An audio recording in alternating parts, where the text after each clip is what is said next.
Hi everybody, welcome to ISA's Product Spotlight. This is Nick Dumeier. Today we're actually going to be looking at a Siemens module, the TRI-D dual input module.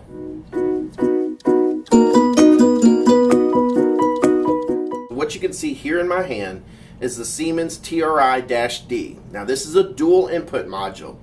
What we do is when you set the address on it, you have to have the DPU programmer, which if you don't have it, we can set the address for you here before we actually ship it out. What's interesting about it is, even though it has two addresses to set, basically what you do is you have the first address to set, then it automatically takes the very next address to set up the secondary unit.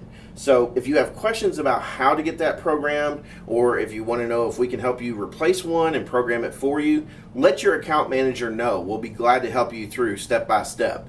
So again, this is Nick Dumeier. If you have questions on the TRI-D, let us know. Take care. We'll talk to you again soon.